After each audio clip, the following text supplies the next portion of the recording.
right, hello, Cancer. All right, so happy October, almost Halloween time. So, all right, what I have is traditional tarot deck, Morgan Greer, and I have some playing cards. So I've been working on these. Not all of them are filled in, but I'll pick 3 just to give some kind of suggestion later on. And then we'll look at the astrology as well for Gemini. All right, so we'll talk about Gemini being in the ascendant part. So a lot of attention will be placed on you.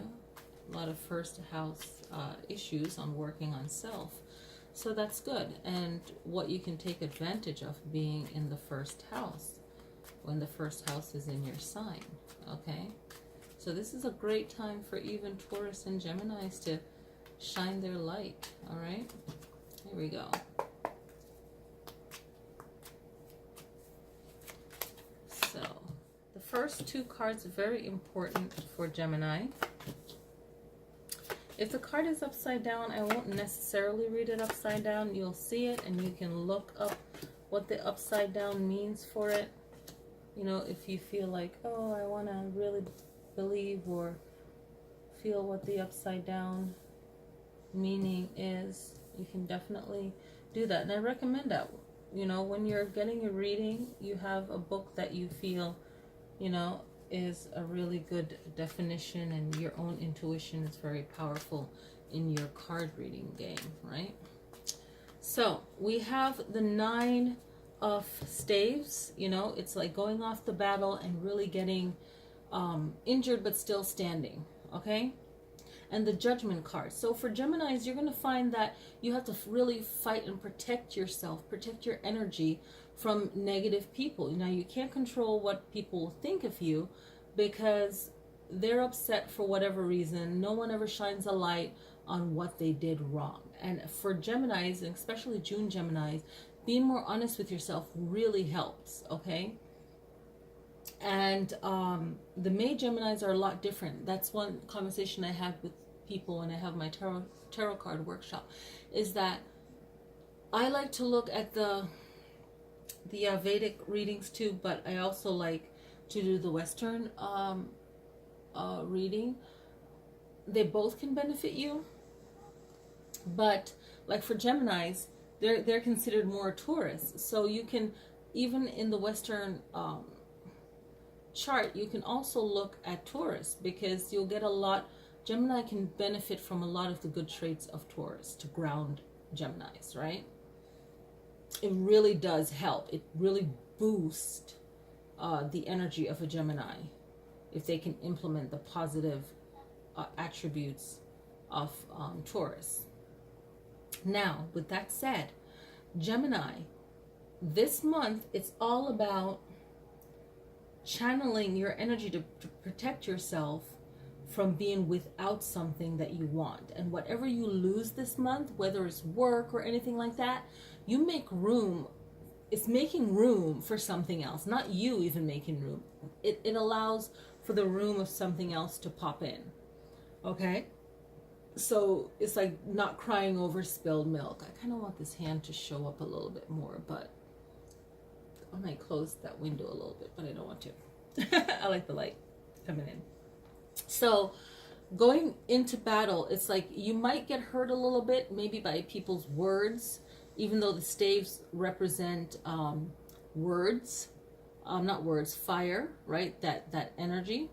But no matter what anyone says, you have to do what you feel is best to protect yourself and really keep it chill, right? So that you don't look bad.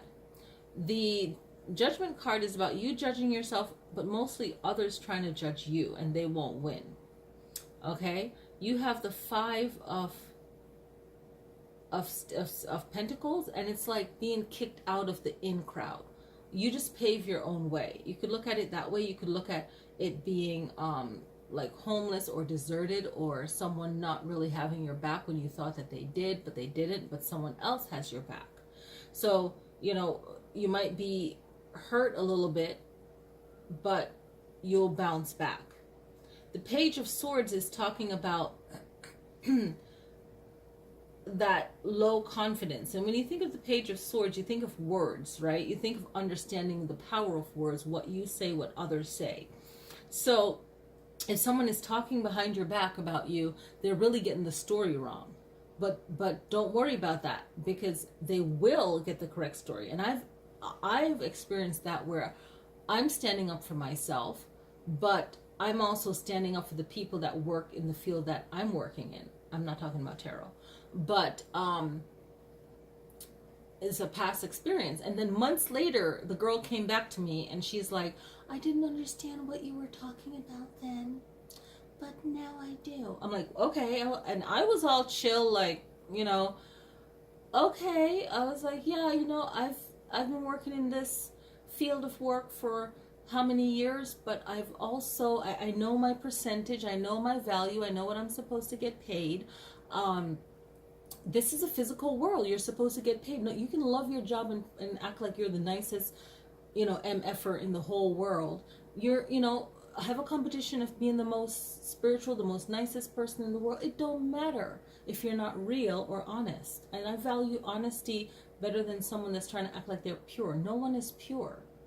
You know, no one is better than anyone else, you know? So when someone is standing up for themselves, but you're trying to, you know, be in an in crowd or trying to look good for whoever you think is in charge, well, you're in charge of yourself, you know, especially if you're an independent contractor. So this person comes back and go, oh yeah, you were right about that. I was like, yeah, I know what is right. I also know when someone's being greedy or unfair, you know? So know that this Page of Swords is someone new to their words, right? But they're still learning these. When you're a page, you are filling yourself with knowledge to move to this next level in this tarot game, right? Okay, because this page is going to be the King of Swords soon. Okay, he's going to level up. And then here you have the Magician, where you're like, okay, I'm kind of feeling down as a page boy girl, and I'm learning these, you know, it could be someone talking smack about you, low level people that don't matter, and you just need to build up your energy, your chi, whatever, and become the Magician and manifest everything that you need in your life. And if you look at the card, the Magician has all 5 elements. He has his rod, it has his coins, the pentacles, he has his sword, he has his wand, right? He has his cup. Okay, so he's set, you know, as above so below. Like, he's ready. He's like, bring it, because I'm gonna blast you out of here, because I'm protecting myself. Now you have the Fool card. So now you're going back to beginning again. So whatever is happening here, Gemini, it's like you just convert that negative into a positive, and now you're the Fool again. And this is good because it's a fresh start. Maybe a lot of you Geminis will realize that you've been led to, not really led, because you can't really lead a Gemini. What am I talking about? It's the Fool card. So you'll realize that this is a time for a new start. When it comes to a relationship, maybe it's a new start in your current relationship, or fresh new eyes. Maybe for some of you, it's just finding a new partner, right? Finding something that you love, you're passionate about, but this is more about relationship, right? So there's a new start to how you're dealing with your life, you know, judging yourself, judging people, relationships, personal romantic relationships or not. But there's a starting over, a new lover. Moving forward, the Knight of Pentacles. Okay? It's about taking that pause that you need before you move forward, and really think about where you're going, especially if it has to do with a love relationship. Now the reading is turning into, from dealing with regular people, now it's turning to love, a new relationship, right?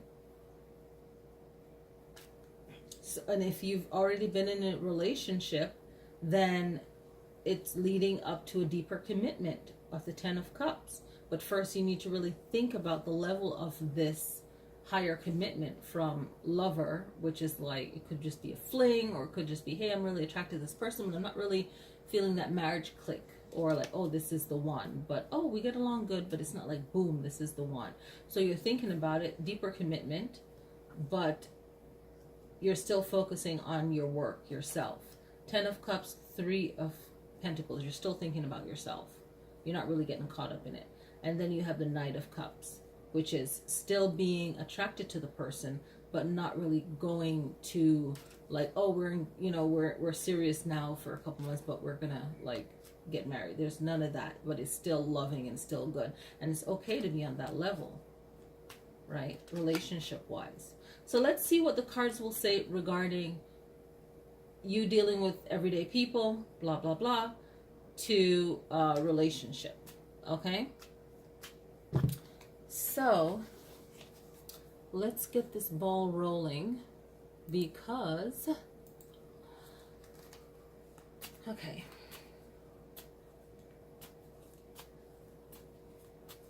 Okay, what do they need to know? None of them are written on. Haha. Okay, so they're all the same. So you've got spade all the way spade. 2 of spades. Okay? This is talking about a difficult situation or decision that you are going through, right? It'll cause like a whole separation or division or just conflict between you and someone that you love or a friend. Okay? So don't allow whatever this work is to affect the relationship, is what this 2 is saying. And when you think about 2, you think about a couple, right? The 4 of spades indicate spades. The 4 of spades is talking more about stability. Okay? You'll have more stability coming. You think of 4 pillars holding up a structure, right? So more stability will be returning to work, right? To your work, which also can affect your health. So your health and your workplace will improve, right? So you'll overcome that troubling chaos. That's so cool how these match up. Nice. I'm liking this. And let me know if you, tell me if you like, I hope I'm saying it right, cartometry, right? Playing cards, reading. Let me know, because my first tarot deck was the Witch's deck, which I should totally have out. I have it right back there. I'll grab it later. I can see it on the bookshelf, right next to my 3 Rider-Waite decks. I think I have more than 3 Rider-Waite decks. I have like 4 I see up there. Anyway, I buy a lot of decks in English, Italian, Spanish. Anyway, so 8 of spades now is about any obstacles at work again, right? That will put you in a position. These obstacles may put you in a spot like a crossroad, right? Where you're going to need to make decisions that are really important. And you think about 8, it's the need for balance. And looking at this is all like even numbers, right? 2, balance, 4, right? It's kind of 4, it's that stability. And then the 8 is infinite, right? So getting rid of obstacles, a crossroad, right? So this new moon that's happening on October 8th, new moon in Libra, is your sister or brother air sign to Gemini. So Gemini, work on some kind of balancing out stuff. You know, that would be really good for Geminis. So let me look at this chart now. And I took notes on this like yesterday or the day before. No, the day before. So Gemini's in the first house, the house of Mars. Okay? And if you are a Gemini and you have Scorpio rising, Scorpio is ruled by, I want to say Venus and Mars. I'm not sure. I don't want to, I'm going off memory from the other day. I was looking at stuff. But look in your chart if you have any connections to Mars, because you're in the first house. And, you know, if you have connection to Aries. But Gemini, when you're in this prominent sign, prominent spot, the ascending part of the chart, people are going to really take notice on everything that you say, everything that you do. And if you're doing social media, you have to be clear about what you're saying, or just don't say anything at all, right? And you really want to make sure that you can get your message out like in a positive way. You can really you know, grab attention whenever you're in the ascending part of the chart, because it's like the spotlight, the sun, everything is on you. And the same thing goes for Taurus as well. So I hope you guys have a really fun Halloween celebration, and a Day of the Dead, all of that fun stuff, and celebrate and honor loved ones, and live your life, you know. And look out for the new moon video. Peace.